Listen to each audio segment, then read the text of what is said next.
Hello, brothers and sisters from SEIU 2015. This is Sergio Donis with a very awesome, very exciting update on the progress of our campaign.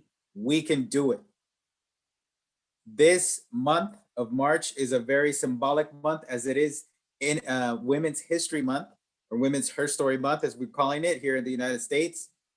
And this past Monday, March 8th, marked International Women's Day, a very key day to highlight the contributions of women to our society.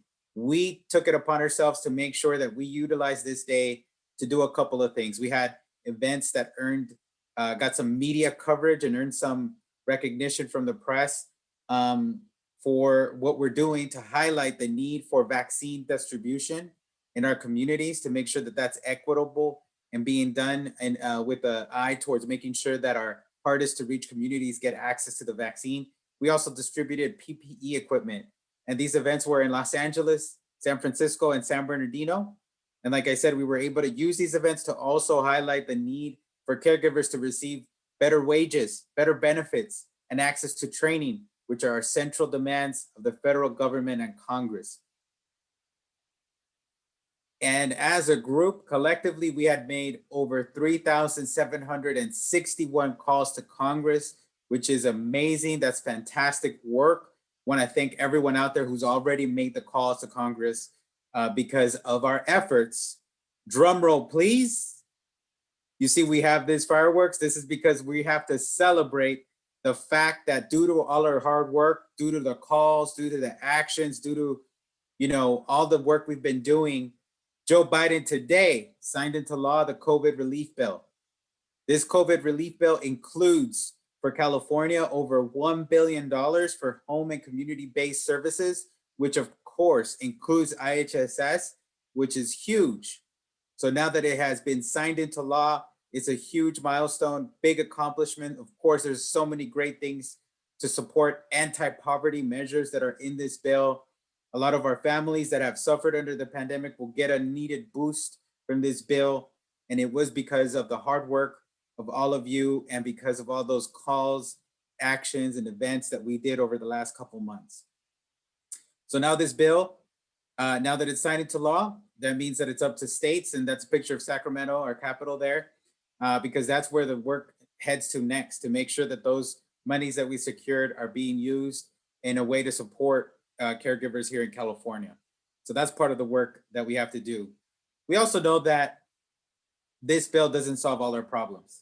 The crisis of care is huge. There's a big deficit. We need to hire and attract more workers to the caregiving workforce.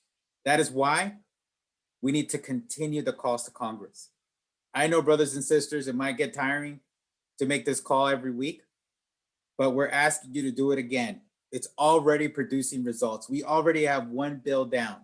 Now we need President Joe Biden, we need Congress to pass into law a bill that will put monies into the caregiving workforce, more long-term monies, because we know that the work you've been doing under this pandemic is essential. It's frontline work. And we know that there's a need for this work. But we need an infrastructure of care in this country. We lack that infrastructure. We lack those resources.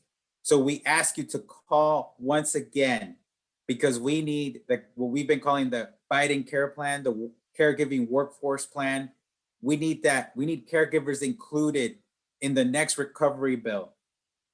We need to make sure that we're building back better, and that in that building back better, caregivers are included. So here are the numbers on the screen.